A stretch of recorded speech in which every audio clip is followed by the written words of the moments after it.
In this video, I want to give you the background to creating some money-spinning info products. Now, first of all, what are info products? Well, as the name would suggest, they are products that provide information. And they can be on any subject. The world really is your oyster when it comes to creating an info product, because there are lots of different subjects that you can create info products about.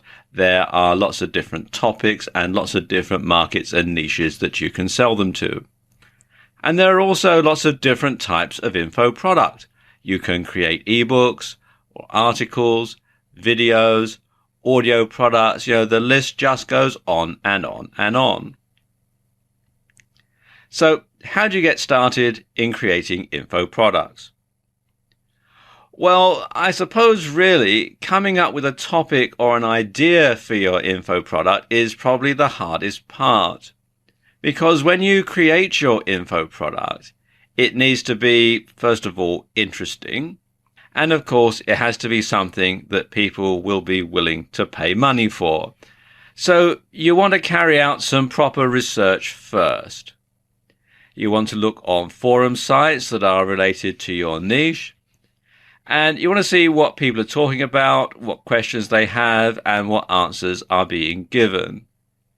And also, sites like Yahoo Answers can be a good source of information. So you want to collate all that together when you start to create your info product. Your local library can also be a good source of information. Even better if you can use a library at a local college or university, because they're going to have more reference books and things like that that you probably wouldn't find in an ordinary suburban library. Or if you can go to a main library in the downtown area of your city that probably has a lot more information than you would find at your local library, then that can help as well. But whatever method that you choose, make sure that your content is accurate, that it's up to date, and that it addresses all the issues and it answers all the questions that people have been asking. Now, exactly what you create and how long your info product is going to be is going to depend on your subject and your niche. The great thing about info products is once you've created one, it can be repurposed in many different ways. So, for example, you could create an ebook, and that's probably the simplest and most common type of info product because you can create it very quickly using software that you can find to hand. And you can sell it either from your own website or you can upload it to sites like Kindle and sell it as an ebook, a Kindle ebook from Amazon. Now, once you've got your ebook done, you can easily convert it into a printed book. You can go to one of these print-on-demand sites. Again, Amazon has one, and you can turn it into an honest-to-goodness proper printed book, which you can then sell for a higher price than you can sell your ebook for. You can also break it down into an article series, which you can post on your website or blog, or which you can sell as a pack, either with or without private label rights. You can turn your ebook into a video. It can be a video that you appear in, that you shoot with a camera or shoot with your iPhone, or it can be a simple graphic and voiceover video like this one. And then you can take the audio from that video and split it off as an MP3 file and sell that as an audio recording. And you can sell it as an MP3 or you can burn it onto CD and sell that. So once you've created one info product, then you can repurpose it and resell it in lots and lots of different ways. Now, there are lots of useful tools that you can use to create your info product. And the tools that you use are going to, of course, depend on what type of info product you have in mind. But here are some of my favorites. Whatever type of info product you decide to create, you're going to need a good Office suite. And if you don't have Microsoft Office or something similar on your computer already, then a good one to get is LibreOffice, which you can download here from LibreOffice.org. And it comes in both Windows and Mac versions. I believe there is a version for Linux as well. And it has all the things that you would expect from an Office suite. It's got a word processor. It's got a spreadsheet. It's got some graphics and drawing software, and it's got presentation software. And the great thing about LibreOffice is you can create a PDF, an Adobe PDF file, which is the standard file for distributing ebooks and stuff, from directly within the software itself. So you don't need any other third-party software. And it is actually very good. And I'll let you into a little secret. I'm actually using LibreOffice to make this video, or to make the slides and graphics for this video. If you're going to make videos, then a good tool to have is Camtasia. This is probably the best screen recording software that I know of. And you can download it here from techsmith.com/camtasia.html. It is quite expensive, but at the time that I'm making this video, they do offer a free trial. So you can make your video, sell your info video product, and make enough money to actually buy the full version. If you don't want to spend money, then there is another option here, which is Cam Studio, which you can find here at camstudio.org. It's a screen recording software, and it's open source and completely free. It doesn't come with the editing software, though, that comes with Camtasia. So you do need to have another editing program to edit your videos on. Another good software to record the screen and put together presentations and graphics-based videos is Active Presenter. This also comes with an editing program, and you can find out more at atomisystems.com/Active Presenter/free-edition. There is a paid-for version that's got a few more bells and whistles, but quite frankly, the free version is perfectly adequate. Also, another good site to look for free software is this one here, freeserifsoftware.com. And they offer lots of different software packages that you can use to create info products. I would say probably the best ones to go for are this one here, which is Page Plus, which is a desktop publishing program. Draw Plus, which you can use to create graphics. Photo Plus, which is similar to Adobe Photoshop, and also Movie Plus, which is a very good full-featured editing program. Now let's look at some best practices when it comes to making and distributing info products. First and foremost, when it comes to selling your info product, you want to have a well-designed product page. Now, the sales letter format is best for selling info products, and you should list the benefits to the customer of buying your info product. You also want to make sure that the product itself delivers value for money. So it should contain information that the customer wants now and that they can find all in one place. They haven't got to spend a lot of time going to different websites or looking up different books or all sorts of other things. You can find the information right now in your info product. So when it comes to value for money, you should actually over deliver, because that will keep the customers happy. And of course, you should be sure to stand behind your product 100%. You should offer a money-back guarantee to all customers. Now, paradoxically, the longer you make the guarantee, the less likely you'll be asked for a refund. So there you go, just a short introduction to making info products. In this video, I want to give you a quick start guide to making money with affiliate products. I suppose the first question is, what are affiliate products? Well, affiliate products are products that you sell on behalf of someone else, and you get paid a commission for doing so. And these products can be either digital or physical. Now, the commission rates that you're going to get for selling these products can vary, but in some cases they can be as high as 100%. Like everything else, of course, there are some pros and cons to selling affiliate products. The pros are, well, first of all, there's no R&D or manufacturing costs. And the products are either proven, they've sold before, or the vendors have a good track record, generally on most sites. The delivery of the product is provided by the product vendor. Once you've made the sale, that's it. All you have to do is just do the marketing and then collect your commission at the end. Of course, there are downsides to it as well. First of all, there's no exclusivity.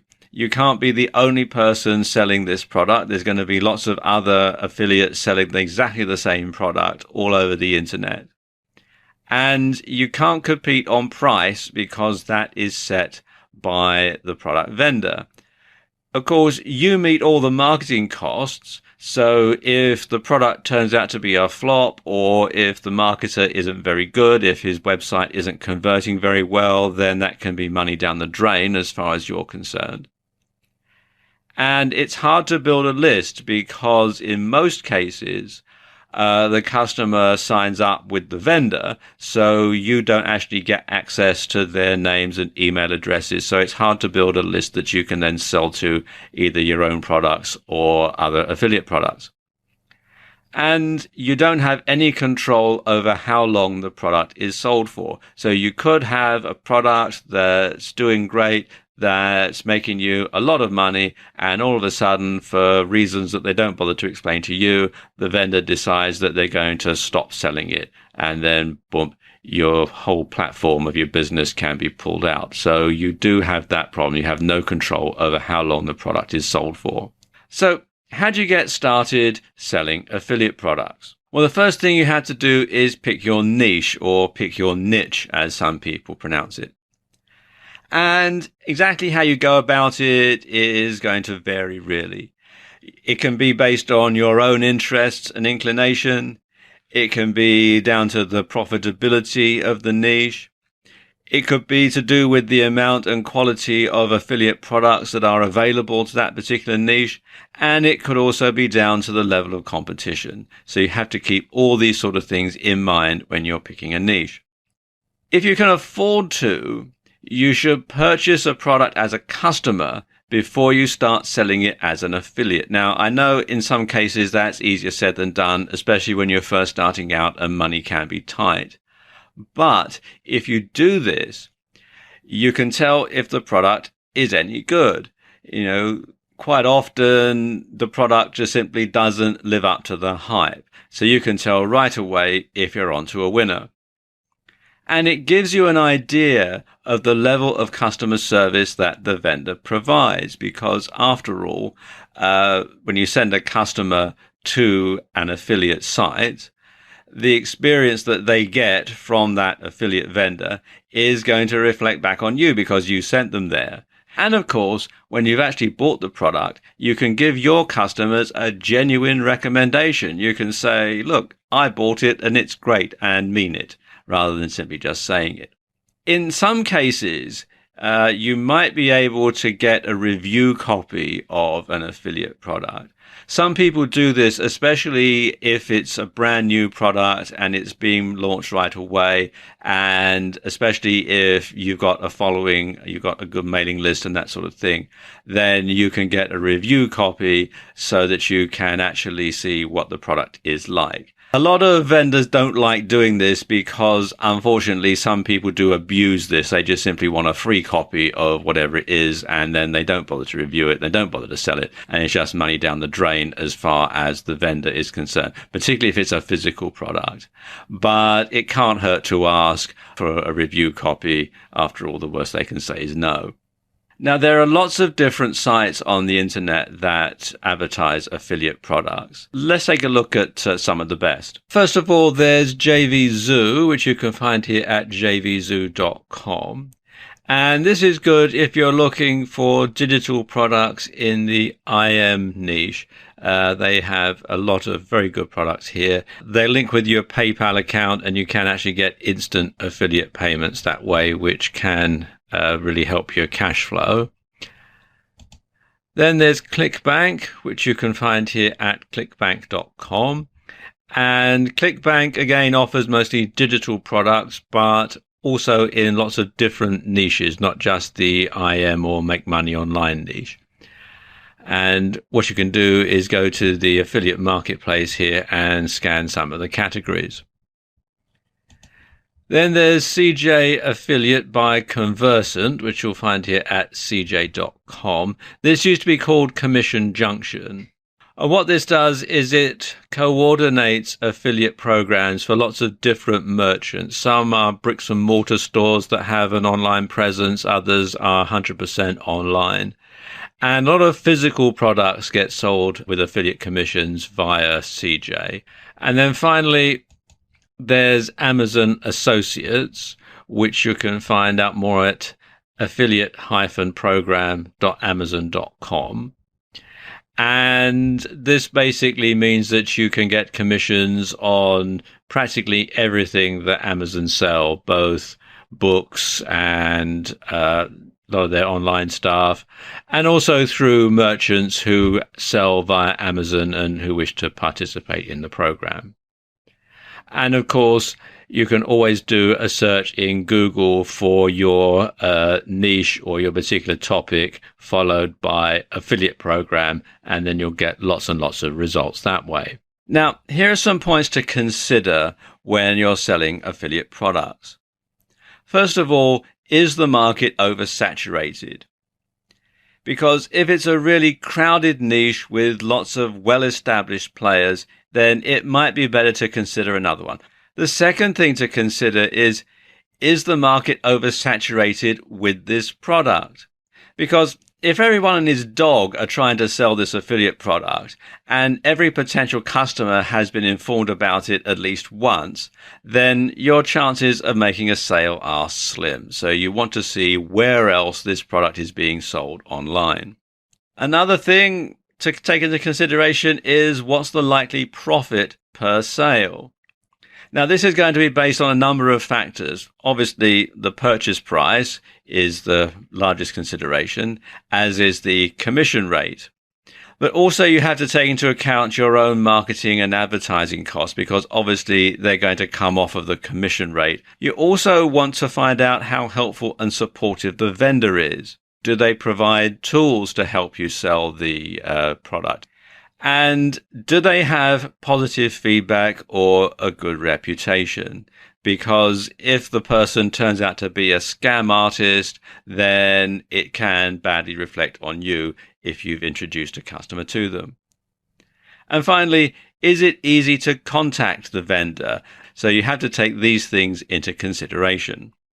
Okay, let's take a look at some best practices when it comes to marketing affiliate products.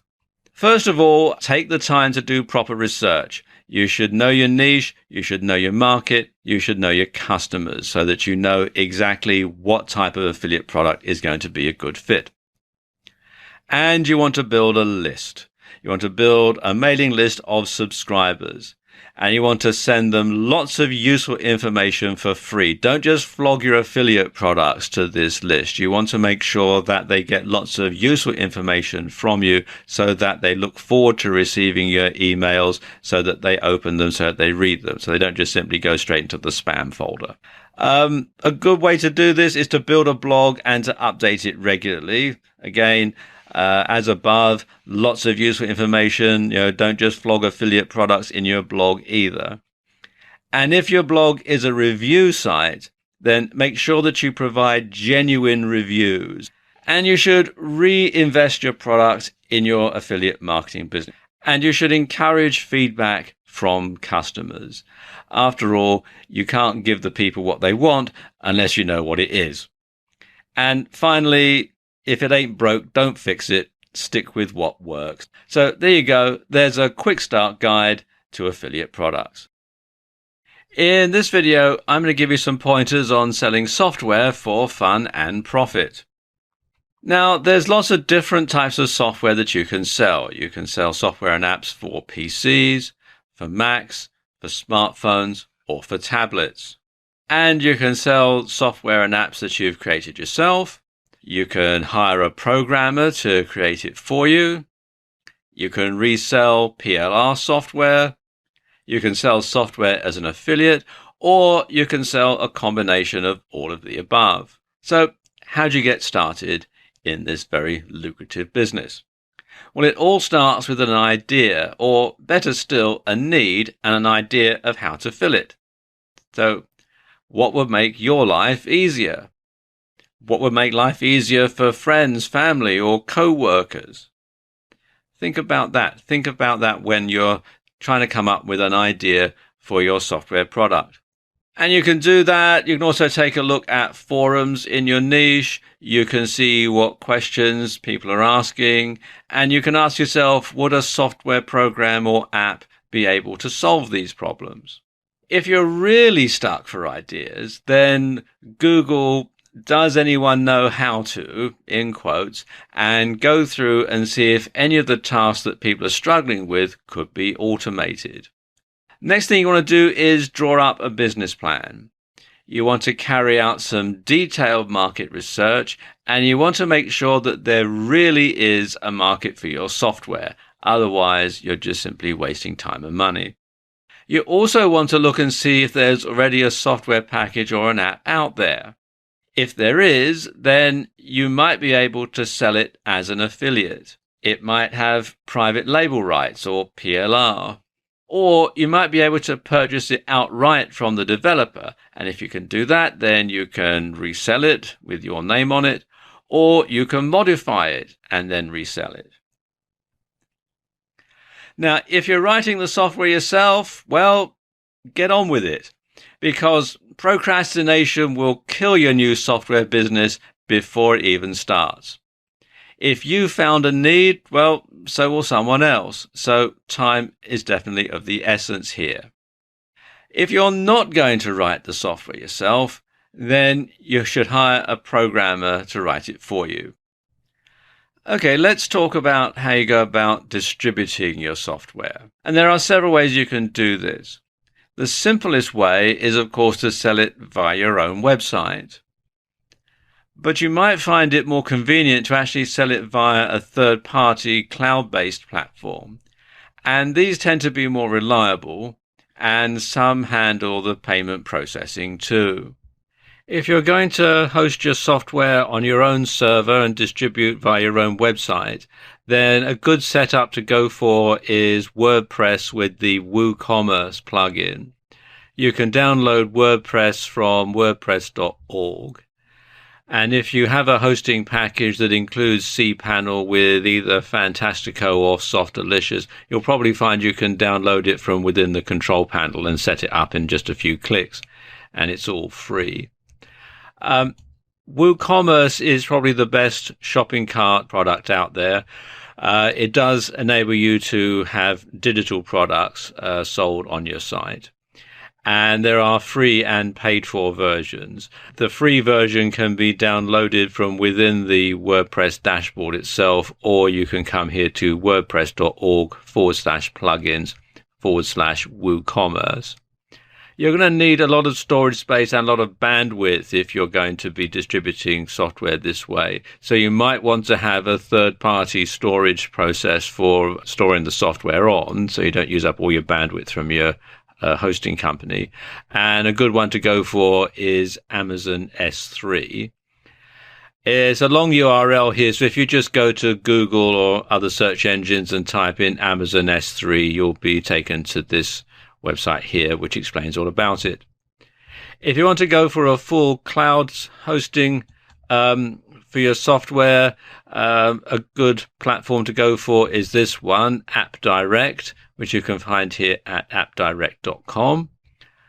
You can also host your software on JVZoo, which you'll find here at jvzoo.com. And this also means that you have the option of generating affiliate sales for your software. And finally, you can now distribute software and apps from the Amazon website itself and sell them via Amazon. And you can, if I scroll down here a bit, you can see some of the things you can have, mobile apps, Android, Fire tablets, etc. And you can read more about it at developer.amazon.com/apps and services. Now let's discuss some best practices when it comes to selling software. You want to beta test your software to get rid of as many bugs as possible, because if you're selling buggy software, then you're going to get a lot of returns. When you do sell your software, you want to make sure you have screenshots of the software on your website so people can see what it's going to look like. Or better still, have a video demonstrating your software in action so people can see exactly what it does. You should also consider a freemium distribution model. Now, what this means is you give away a basic version of your software for free, and you charge to unlock all of the features. So people can get an idea as to what it looks like, they can get an idea as to how it works, they can get used to using it, and then when they want to get all of the features, then they pay you and you send them a code and it unlocks it all. Or alternatively, you could give away a free trial version. And these usually last for about 30 days. And after that, if the person who's got the free trial version wants to continue using it, then they have to pay you and you send them a code that unlocks it and it's all fully unrestricted. And of course, you should always stand behind your product 100% and offer a prompt and courteous refund if asked. So there you go. There's a short intro into selling software for fun and profit. In this video, I want to talk about membership sites. Now, membership sites are also known as subscription sites. And a membership site has content that's only available to members, obviously. And this can be either written content, videos, audios, or a combination of all. And some sites have different levels of membership where access to certain content is limited. So how do you get started creating a membership site? Well, first of all, you want to research your niche to make sure that there's a demand for a membership site. Now, if you're already selling info products to a niche and you have a mailing list, then you stand a better chance of successfully launching a membership site because you know that there already is an audience for it.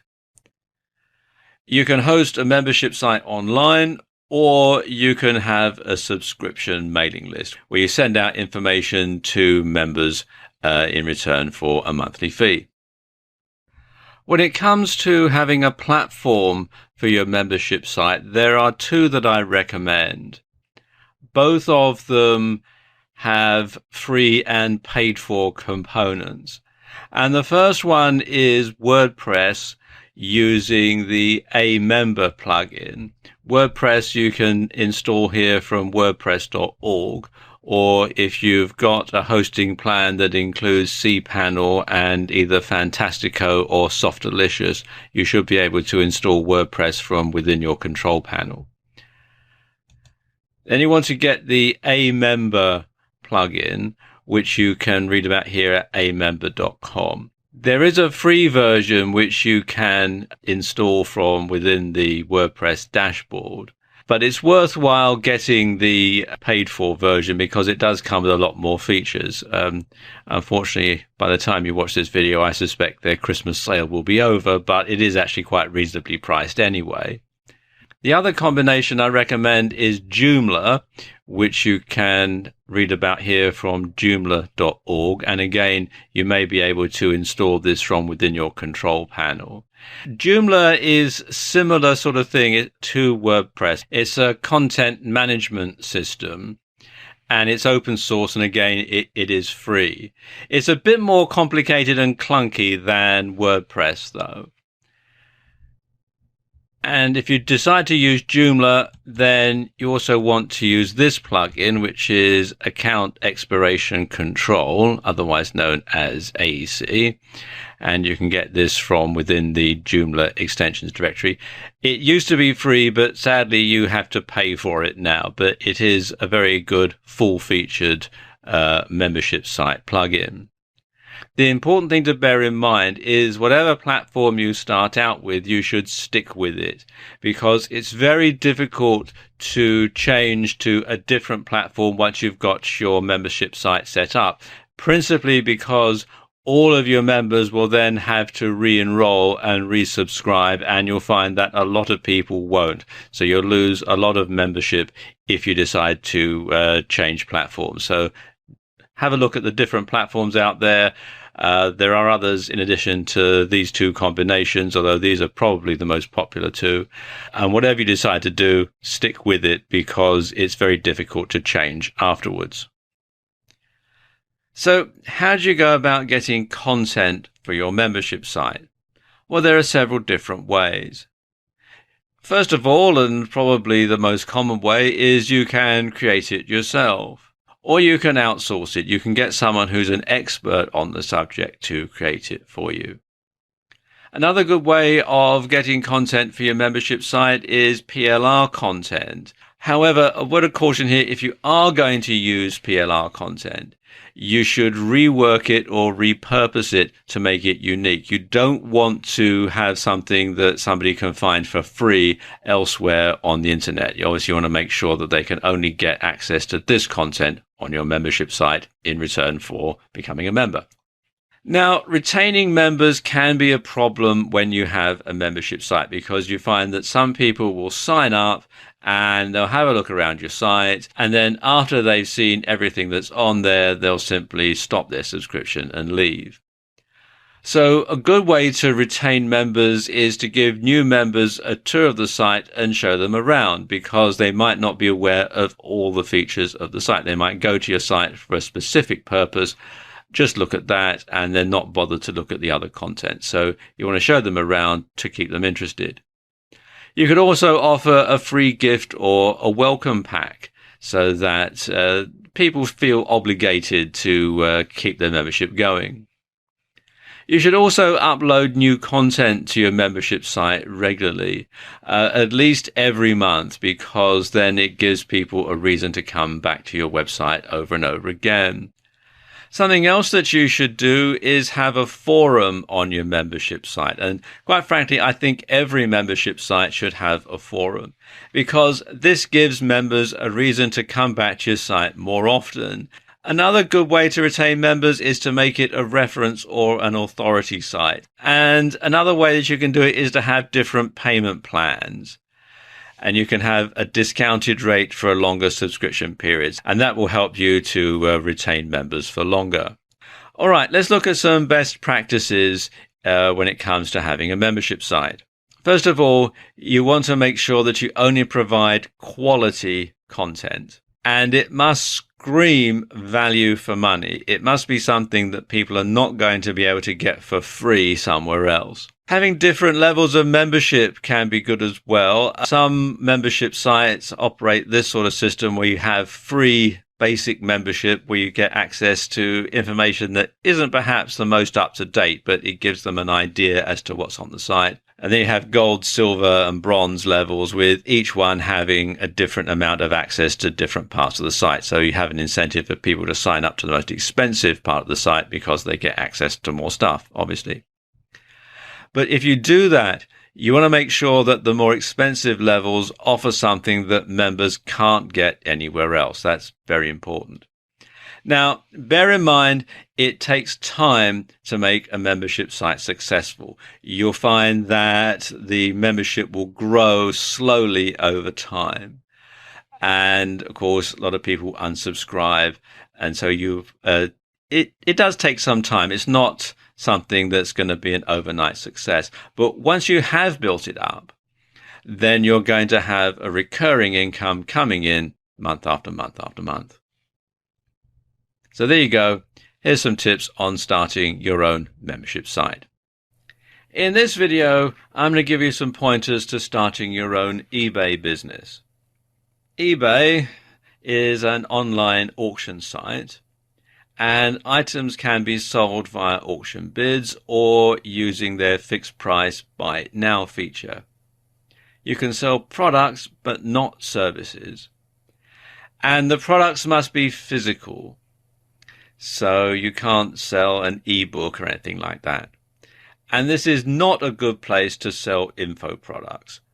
Now, the great thing about running an eBay business is that you can run it from anywhere. Contrary to popular belief, you don't have to have a warehouse full of stuff, although it's more profitable if you have. If you have a bricks and mortar store, you can operate an eBay store alongside it and reach a far wider audience than you could do with relying just on people who pass your door. In fact, I know a guy who closed his bricks and mortar store completely to concentrate on his eBay business. When I asked him why, he said, "I'm making more money that way. I only have to spend a few hours each day dealing with orders, passing them up and getting them in the mail, and I've got the rest of the day free.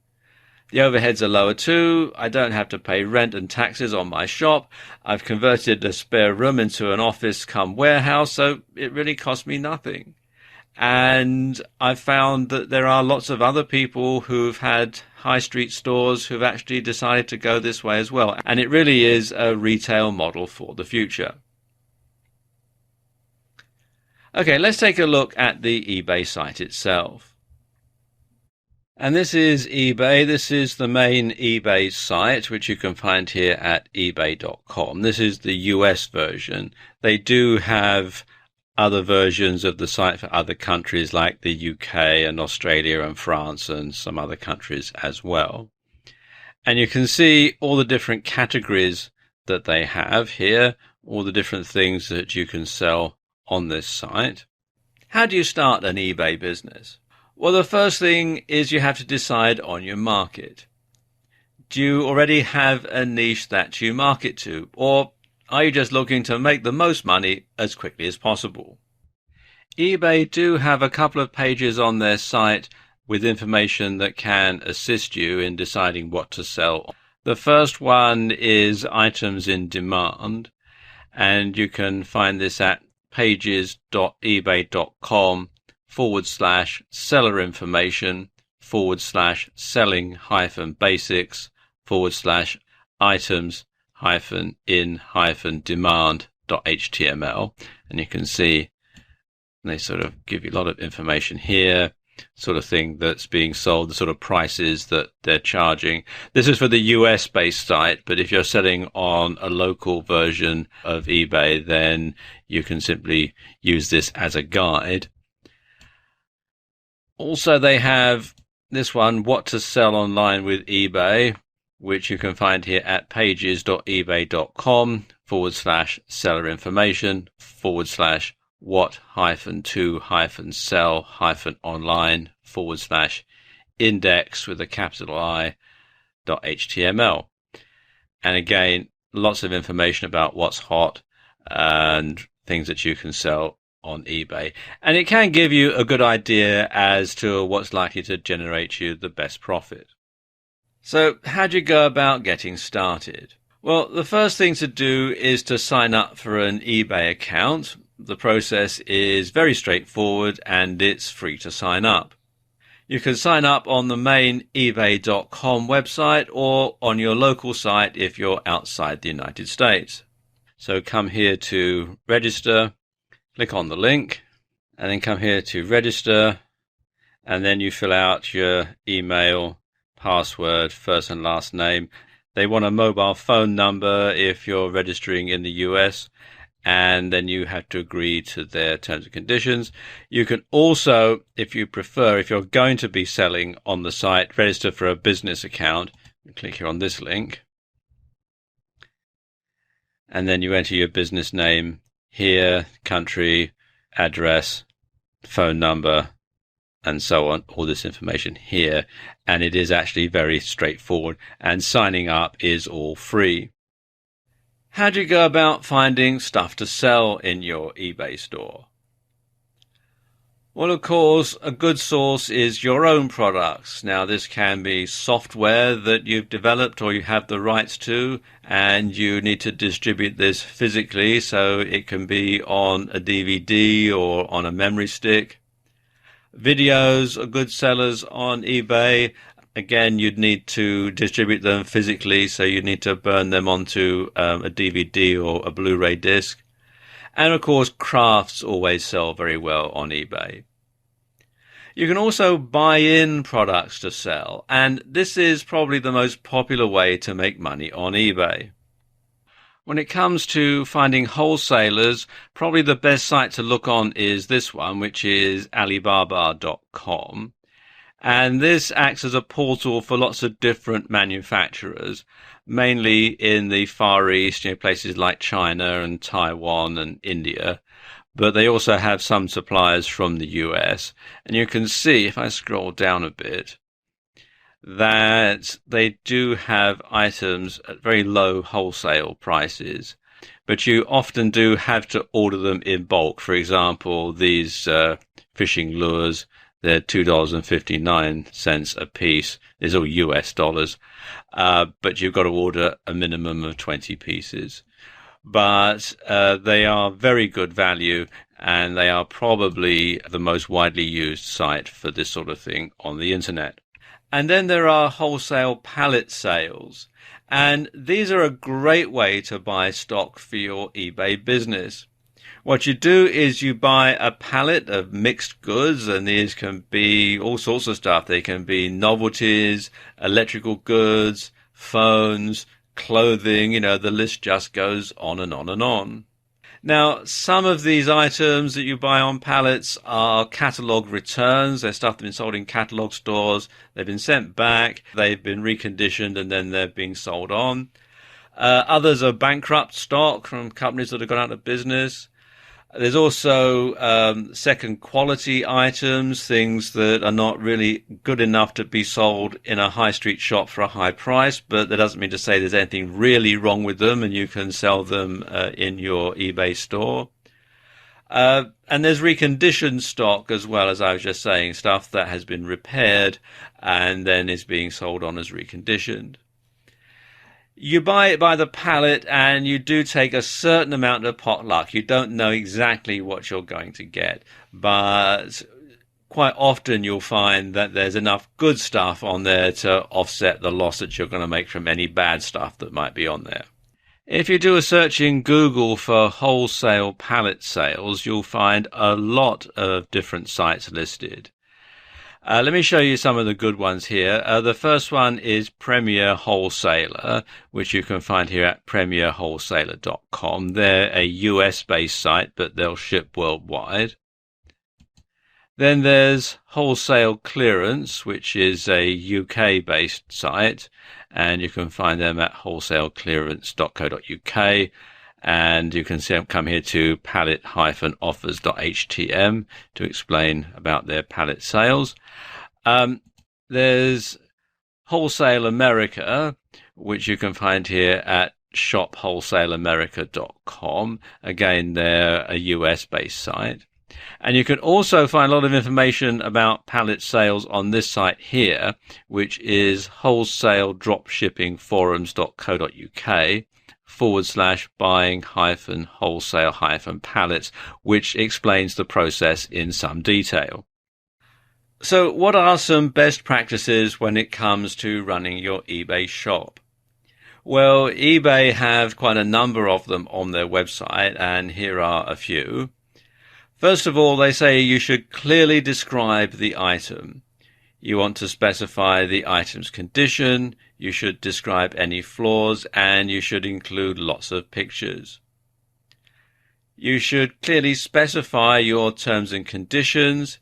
In particular, you should include shipping costs and methods used, payment details, returns, and fees.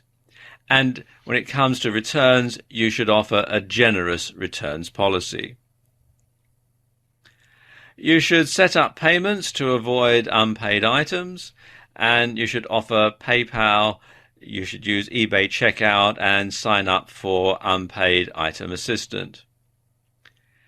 You should always specify your shipping and handling services, provide all the details, including costs and handling time. And you should use the resolution center to respond. You should provide detailed information in your listing to help buyers get the answers they need. So there you go. There's a brief introduction to setting up and running your own eBay store. In this video, I want to talk about drop shipping and how you can use it to make a tidy profit. Now, what is drop shipping? Well, according to Wikipedia, drop shipping is a supply chain management technique in which the retailer does not keep goods in stock, but instead transfers customer orders and shipment details to either the manufacturer, another retailer, or a wholesaler, who then ships the goods directly to the customer. As in retail businesses, the majority of retailers make their profit on the difference between the wholesale and retail price, but some retailers earn an agreed percentage of the sales in commission paid by the wholesaler to the retailer. What happens is the customer comes to your website, or it could be your eBay shop or your Amazon shop, and they place an order. The order details are then passed on to you, and you pass the order details on to the dropshipper. The payment details are then passed on to you. Now, this can be instantly if you happen to have your own website and your payment method is something like PayPal or a merchant account with your bank. Others might take a bit longer. There might be a bit of a delay. You pay the dropshipper and you make your profit off the difference. Now, depending on the dropshipper, you may have to pay them up front, or you may be able to have an account and they'll invoice you and you pay them at an agreed time. It varies from dropshipper to dropshipper. What happens next is the dropshipper will deliver the order to your customer. So you don't actually handle any of the merchandise. It goes straight from the dropshipper to your customer.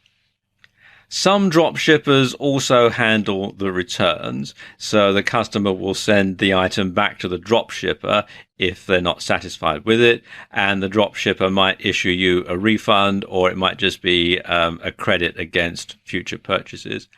Others, the customer will have to send the item back to you. You'll have to refund the customer and then take it up with the dropshipper. It all depends on the arrangement that you have with the dropshipper. It does vary from dropshipper to dropshipper. Drop shipping means that you don't need to keep an inventory of stock. You have a minimal upfront investment. Some drop shipping companies require you to open an account and pay a fee. Others don't. Again, it all varies depending on which drop shipping company you're using. There are very low overheads because you don't need to keep a warehouse full of stock. And you can sell large physical items without needing somewhere to store them. So you can have a drop shipping business selling lawnmowers when you live on a top floor apartment, for example. And there are fewer cash flow problems because the customer generally pays you before you pay the dropshipper. So you don't have to go out and buy the stock from the wholesaler, store it, and then try and sell it and hope that you're going to make a profit by selling all of them. Okay, so how do you get started as a dropshipper? Well, the first thing that you need to do is decide on your market or your niche. It's best to concentrate on one type of item first, but you can operate in multiple markets later, but it's best to keep them related. So what are some good niches to get into? Well, there are lots and lots of different niches to get into, and a lot of that's going to depend on your own personal preference. But according to the website williamshaker.com, the best niches to get into are cosmetics, greetings cards, mattresses and furniture, clothing, jewelry, and that means diamonds and watches and that sort of thing, and sunglasses or eyeglasses. A good way of finding popular dropshipping niches is to come to this site here, which is watchcount.com. And this keeps a track of the items that are being watched on eBay. And it's eBay US, but also the UK version, Australia, Canadian, and so on. And this gives you an idea as to what's hot on eBay, because what's hot on eBay is going to be popular elsewhere, and a lot of items, of course, are drop shipped from eBay. Now, once you've decided on what you're going to sell, the next thing you need to decide is what sales platform you're going to use to sell it. Are you going to sell via your own website, or are you going to sell on a third-party site like Amazon or eBay? Or are you going to have a combination of all three? If you're going to sell via your own site, then the best platform to run is actually WordPress with the WooCommerce plugin. Now, you can download WordPress for free from wordpress.org. But if your hosting package includes cPanel and Fantastico or Softalicious, you should be able to install WordPress from within your control panel. WooCommerce, which is a shopping cart plugin, is actually set up to allow drop shipping. It can send an email to your drop shipper to notify them of the sale and where it's to be sent. There are free and paid for versions. The free version can be downloaded from within the WordPress dashboard, or you can come here to woothemes.com/WooCommerce. If you're going to sell via eBay, you can sign up at the eBay website, ebay.com if you're in the US, and there are other variations as well. There's one for the UK and one for Australia and Ireland and Canada and so on. Click here on the link that says register, and as you're going to be selling, you want to scroll down a bit and click here on register for a business account, and then click on this link, and then basically you need to follow the on-screen instructions. It's all fairly simple and straightforward. If you want to sell on Amazon as a drop shipper, you need to come here to sellercentral.amazon.com and then click here on the link that says register now.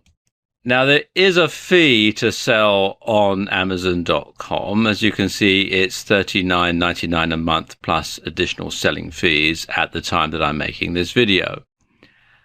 But you do get the first month for free. So you can click here on Sell as a Professional, and then click here to create a new account, and then follow the on-screen instructions. Again, it's all very straightforward. So how do you go about finding drop shippers? Well, a lot of that is going to depend, of course, on exactly what it is you're going to sell. But there are some ways that you can find some good drop shippers. The first one is the wholesaler.co.uk, which you can find here at thewholesaler.co.uk/suppliers/drop shippers. And you can see it's got a lot of information on this site. A US-based site here is dropshippers.com.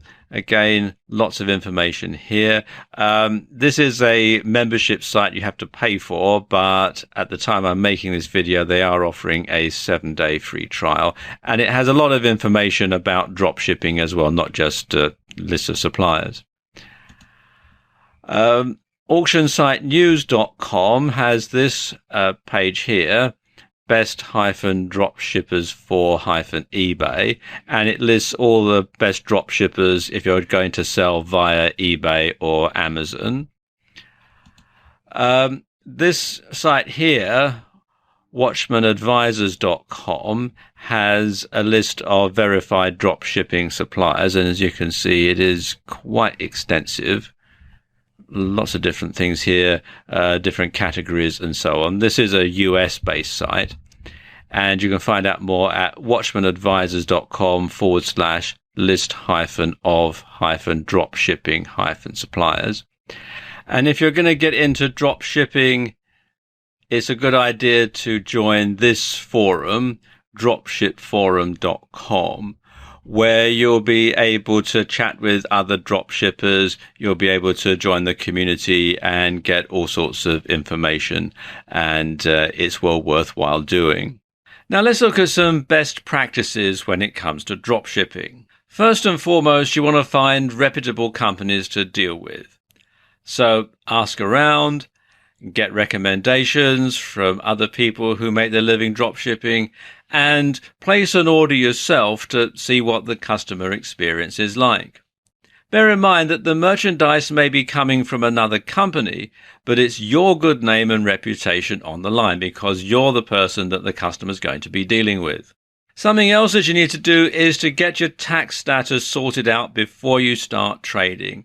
Now, I know this sounds kind of boring, but it is very important. You need to know if you're going to be liable for sales taxes, VAT, GST, that sort of thing.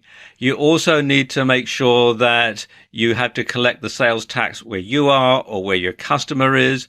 And also things, if you're going to be importing, you need to work out who's going to pay the import duty, who's going to pay the customs charges, that sort of thing. And you need to get that sorted because if you're trading, let's say you have an eBay shop and you sell something to somebody who's in your home country, but you're having it sent from a drop shipper in China, well, there's going to be customs charges to pay, import duties, etc. And the person who's receiving it will probably be lumbered with the bill unless you've got something worked out ahead of time. So you do need to get all that sorted from the very beginning. You also need to make sure that you know who is responsible for returns. Does the customer send the item back to the drop shipper, or does the customer send the item back to you and you have to then deal with the drop shipper? So you should have a clear returns policy. Something else that's very important is to get all agreements in writing. Also, don't limit yourself to a single drop shipper or supplier, because if the drop shipper goes out of business, well, quite frankly, you're up the creek. And you should also keep a supply of cash handy to cover any disputed returns or refunds. So there you go. That's a brief introduction to dropshipping as an online business. In this video, I want to give you some information about CPA marketing. Now, CPA marketing is actually a very complicated and in-depth subject, so I can't really go into it in a lot of detail in this video. But what I hope to do is just give you a bit of a primer so that you can decide whether or not you think CPA marketing is a good internet marketing business for you and spur you on to dig deeper and find out more information.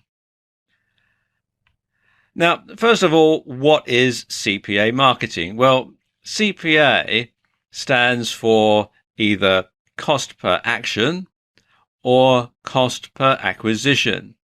Now, the action could be when someone clicks on a link or a banner, and the acquisition could be when someone signs up for a mailing list.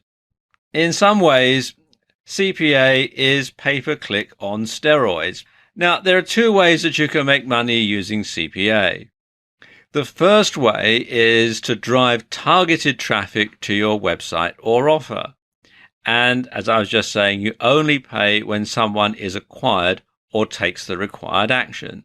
And the second way that you can make money using CPA is by driving targeted traffic to other people's websites or their offers. And when that happens, you get paid every time someone is acquired or takes the required action. So there are two ways to making money using CPA. So how do you get started in CPA? Well, of course, that depends on which CPA model you want to follow. Now, let's say you want to use CPA advertising to drive traffic to a website or offer. Well, the first thing that you want to have is a professional looking landing page. And by landing page, I mean either a sales page or a squeeze page. And it should already be converting well before you approach a CPA network. Then you have to choose a CPA network that you want to work with. You want to sign up and you want to get accepted. Now, I'll talk a bit more about that later on in the video. Then you want to monitor the traffic and tweak your landing page so you get the maximum conversion. And finally, you pay for your actions or your acquisitions. Now, if you want to make money through CPA offers, then the procedure is slightly different. It's best to already have an established monetized blog with plenty of content and subscribers.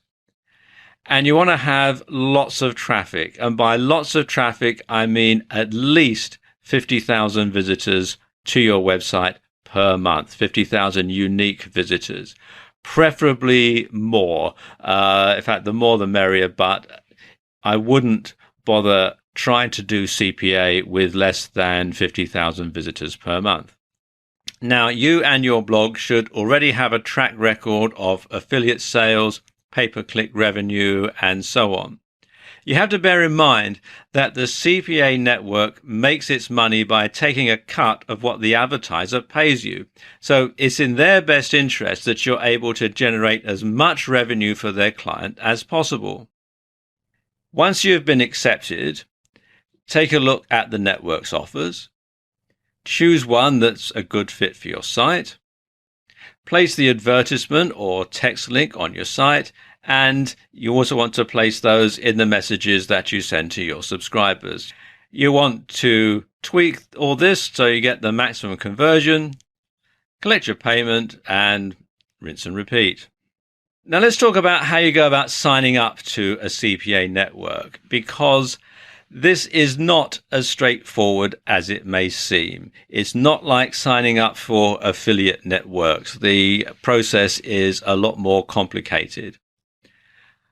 You will need to be vetted by the CPA network, and they want to make sure, obviously, that you know what you're doing. And they also need to make sure that you're not a scammer. So marketers with an established track record are preferred by these CPA companies. They want to make sure that you're getting traffic, that your website converts, that you're getting affiliate sales, that you're getting pay-per-click click-throughs and that sort of thing. And for that reason, most newbies get rejected by CPA networks. So it's not something that you want to go into if you are just starting out in internet marketing. Now, when you apply to the CPA network, you want to do your homework beforehand. You need to make sure that you look professional. So you want to have a professional landing page if you're an advertiser, and you want to have an established blog with unique content if you're a publisher. And you need to make sure that you sound professional too. You see, many CPA networks will want to interview you over the phone. They'll want to call you up and they'll want to give you an interview, almost like they're interviewing you for a job, quite frankly. So you should make sure that you have all of the relevant information to hand so you can tell them all the statistics that they're going to ask for. And it's a good idea to practice with a friend so that you sound confident and you sound professional and you sound like you know what you're doing. Okay, let's take a look at some popular CPA networks. Okay, the first one is Max Bounty, which you can find here at maxbounty.com. Then there's Ascend Media, which you can find here at ascendmedia.com. Then there's AdGate, which you can find here at adgatemedia.com. And there's CPA Lead, which is cpalead.com. And ProLeads Media, which is proleadsmedia.com. Then there's Google AdSense. Now, Google AdSense isn't a CPA network in the strict sense of the word. It is a pay-per-click network. But it's easier to sign up with Google AdSense than it is with some of the CPA networks. And the experience that you can get from monetizing your site with Google AdSense and the results that you get will hold you in good stead when it comes to signing up with a CPA network. Now let's take a look at some best practices when it comes to CPA marketing. Now, as an advertiser, you want to make your ad and your landing page copy compelling. So hire a copywriter to do the job properly if you're not confident about doing it yourself. As a publisher, you want to make sure that you have relevant copy on your blog. Don't just have a page full of ads, because that's not going to get you very many conversions. You also want to place the ads or the text links where they're likely to get noticed. Within the copy, in between the paragraphs, that tends to be the best sort of places to put CPA ads and CPA text links. Now, don't expect to make a fortune through CPA overnight. Despite the hype, the payouts do tend to be modest. So there you go. That's a primer into CPA marketing. In this video, I want to show you how to make some quick cash using Craigslist arbitrage. Now, this video isn't very long because, quite frankly, this method is very simple. There's not a lot to it. Let me just explain it quickly. What happens is an advertiser places an ad in the gigs section on Craigslist. You read it and you find a freelancer on an outsourcing site who's capable of doing the job.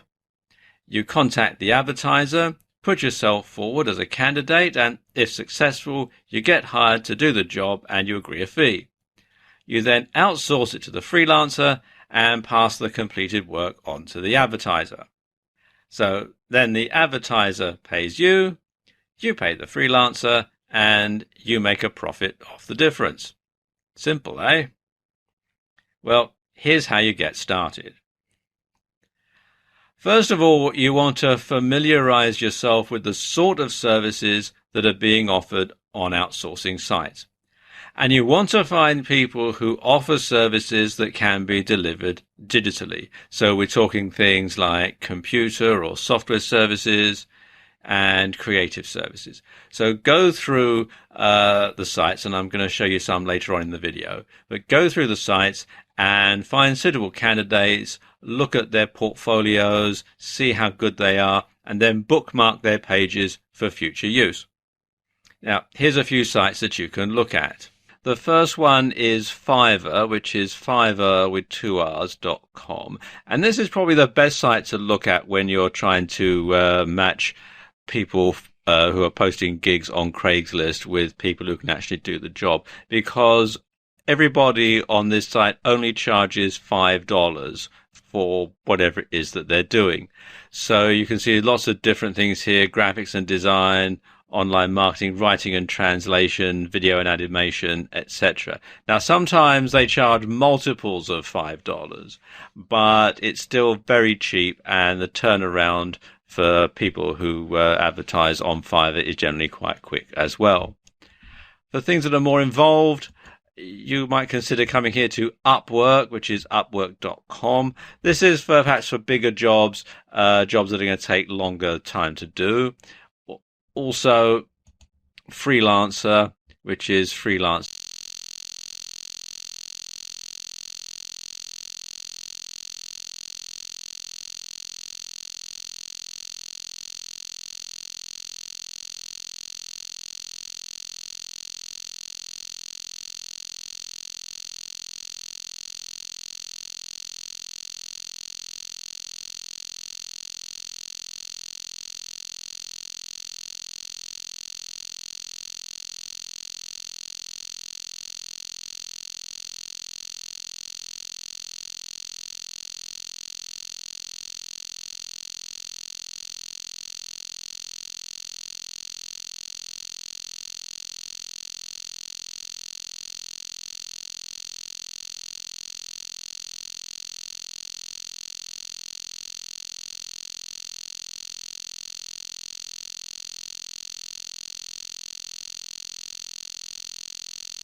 In this video, I'm going to talk about outsourcing. And while this isn't exactly a business model, it is something that every person who works online, everyone who runs any type of IM business should be considering. Because if you intend on doing it all yourself, you'll quickly discover just how little you actually get done. You'll end up burned out, frustrated, and ready to throw in the towel, especially if you had great plans for your online business and despite all the time and effort that you've put into building and growing your business, you're still not able to meet your objectives. At the end of the day, it'll feel as though for every step forward you attempt to take, you take 2 steps back. Because if everything comes down to you, there's only so much that you can do at one time. What are the advantages of outsourcing? Well, outsourcing is cheaper than hiring employees. And there are lots of outsourcing websites. And there are dozens of online marketplaces where you can recruit freelancers. And there are freelancers for practically every task. And these are experts that can help you remain competitive. You can simply post your projects on the freelance marketplaces or on the outsourcing websites and then hire the freelancers as and when needed. And you could actually run an entire business being the middleman or middlewoman matching busy entrepreneurs with freelancers. So there is a business model that you might want to look into there. When you're deciding to outsource, you have to ask yourself, how much is your time worth? How much is 1 hour of your time worth? And there are some things that only you can do. Some things that are the brains of your business, only you know how to do it. But everything else should be outsourced. Certainly anything that doesn't directly generate any revenue for you should be outsourced. Freelancers are not added to the payroll, so your overheads don't go up dramatically. Plus, you don't have all the other hassles that come with hiring full or part-time staff. Now, outsourcing allows you to do more things in the same amount of time, and it also enables you to harness the power of experts to do the things that you're not good at. And really, outsourcing means that you can spend more time working on your business rather than working in it. So, if you need a coder, well, you can hire a coder on a per project basis. And if you're looking to hire a virtual assistant, well, you can hire one on a weekly or a monthly basis. Now, there are lots of places online where you can hire freelancers, but here are some of the best sites. Now, the best sites that I know of to hire freelancers are Upwork, which is upwork.com. Freelancer, which is freelancer.com. Then there's Fiverr, which is fiverr.com. And this is a good site if you want to outsource just a one-off temporary job, because everything on this site is $5 or combinations of $5. If you're looking for anything to do with internet marketing, then the Warriors for Hire section of the Warrior Forum is a good place to look. If you're looking for things like copywriting or SEO or that sort of thing, you can generally find someone here who can do the job for you, and generally at a very reasonable price. And you can find that at warriorforum.com/warriors-hire. Now, what are the best practices that you should employ when hiring freelancers? Well, first of all, you want to choose a level of outsourcing that you're comfortable with. Some people feel comfortable about delegating everything. Some people only like to delegate things that they don't absolutely 100% feel they need to be in control of. And whichever suits you best is the one that you should go with. Choose a level of outsourcing that you're comfortable with, and of course, a level of outsourcing that you can afford. You want to check feedback from previous assignments, and if you're hiring from some of the sites I showed you earlier, you should be able to do that quite easily. Likewise, you should ask for samples of work before you hire them. Now, developing a team of freelancers is the easiest way to leverage your time. And outsourcing is about working smarter, not working harder. So there you go. That's a short guide to outsourcing, something that every entrepreneur should be doing. In this video, I want to talk to you about the basics of YouTube marketing. And you can use YouTube marketing to generate traffic for your own products or for affiliate products. And you can also set yourself up as a YouTube marketer to drive traffic to other people's websites and sell other people's affiliate products. So there is two aspects to this business that you might want to employ. Now, YouTube marketing, as I just said, is marketing using YouTube to drive traffic to an offer or a website. And you can create your own videos for this purpose, or you can buy ads on other people's videos. Believe it or not, YouTube is the second most popular search engine on the internet, right after Google, which happens to own YouTube. And the top ranked videos on YouTube also show up on the first page of Google. So you can get double the benefit if your video happens to be highly ranked on YouTube. And it is actually much easier to get a video ranked on YouTube than it is to get a website ranked on Google. So how do you get started? Well, first of all, you want to decide if you want to have your own videos or whether you want to advertise on other people's videos. And if it's your own videos, are you going to be able to make them yourself? Because a bad video might imply a poor quality product or service. So hire a pro if you're in any doubt. Now, if you're going to be creating your own video, there are some useful tools that can help you. The first one is PowerPoint, which you can find out more about here at products.office.com/en-us/PowerPoint. And it's a graphic presentation software that you can use to make graphics for videos as well. As you can see at the time I'm making this video, PowerPoint 2016 comes with an Office 365 subscription, or you can subscribe to Office 365 and get PowerPoint. It is a bit expensive, so if you're on a budget, you might want to try this one here, which is LibreOffice, which you can find out more about at libreoffice.org. And it's very similar to Microsoft Office, except, of course, it's free. Now, I'll let you into a little secret.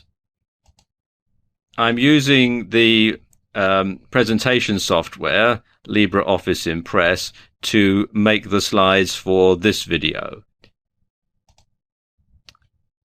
To record the screen, the best type of software that I know of is Camtasia, which you can find out more about at techsmith.com/camtasia.html. It's not cheap, but it does come with a free trial, at least it does at the time I'm making this video. And usually what you can do is make your video, get it up on YouTube, and start getting some traffic and use the resulting cash that you get to pay for a full subscription to it. So they do give you a bit of flexibility. Alternatively, you can try this software here, which is Cam Studio, which you can find out more at camstudio.org. And it's a completely free and open source screen recording software. It doesn't come with any editing capability, unlike Camtasia. So you'll need to get some editing software. And a good one is Serif Movie Plus. And you can get a free version of it from serif.com/free-video-editing-software. And they do other free software as well. You can use this to edit stuff that you've screen captured, and you can also use it to edit videos that you shot with a camera or camcorder. Now, if you do decide to have your own video, you can improve the likelihood of your content being discovered by using smart titles and the right keywords, which will act as search terms. Because again, a lot of people use YouTube as a search engine. Now, when you find a YouTube user whose content you enjoy, You can subscribe to their channel and see their newest videos on the homepage whenever you visit the site. And this will give you a good idea as to the sort of videos that other people are creating, the sort of videos that the top people in your niche are creating, so you'll know what the competition is. And YouTube also allows users to create profiles, and it allows for direct messaging as well as commenting on videos. So you can communicate with people who have videos on YouTube directly, which can come in very useful. Active discussion on a video is a great way to increase engagement and to heighten visibility, because the more people that view your video, the more people that comment on your video, YouTube interprets that as being a very popular video, and therefore it rises it up the search rankings. Now, probably the best free tool that I know of for choosing keywords is the Google AdWords Keyword Planner. And to access it, you need to sign up for Google AdWords, which if you have a Google account, you'll automatically be signed up for. And then come to adwords.google.com, click on campaigns, and then simply follow the on-screen instructions. Now, the whole thing is actually set up to integrate with your AdWords campaign. And that can come in handy if you're going to advertise on other people's videos. I'll talk about that a bit later on in this video. Now, once you've got your video made and you've got your keywords and you've got your script and everything's all ready to go, then you need to upload it to YouTube. So come to youtube.com and sign in. And it's actually very simple to do. You just click here where it says upload. Click on this button here. And then you select the files to upload from your computer and then simply follow the on-screen instructions. It is actually a very straightforward process. Google make it very simple for you. Advertising on other people's videos is handled by Google's AdWords advertising program. And this is pay-per-click, so there are some costs involved and some restrictions on what you're allowed to advertise and the type of site that you can send traffic to. So, for example, you can't send traffic to a squeeze page from an AdWords ad. Now, the advantage of doing things this way is that you can get instant traffic to your site, because if you're advertising on a highly ranked video, on a popular video, then lots of people are going to see your ad.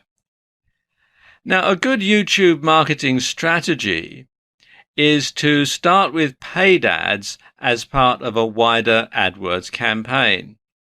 In the meantime, you want to start making your own videos and getting them ranked. Now, let's talk about some best practices when it comes to YouTube marketing. First and foremost, when you're advertising on other people's videos, you want to spend some time watching videos that rank for the keywords that you're going to be using. And you want to make sure that they're a good fit for your product, your affiliate product, or your service. You also want to bear in mind that these videos are going to be your competitors if you decide to make your own videos. So you do have to bear in mind exactly what the competition is doing. Now, when you're making your own videos, first and foremost, again, you want to make sure that the video is relevant to your offer. You want to make sure that people who are going to watch the video are the sort of people who are going to be interested in your offer. Now, don't make it too salesy. Entertainment videos rank much better. You also want to make sure that the narrative that you have to your videos, the words that you speak in the voiceover or that you read to camera from a script, are keyword rich, so that it sort of triggers when people are listening to it. And you can also upload a transcript, again, keyword rich, to help the video rank better. As with lots of things online, when you're trying to do search engine optimization, you want to make sure that you go for keywords that have a high search volume but low competition, because then you stand a much better chance of getting your videos highly ranked.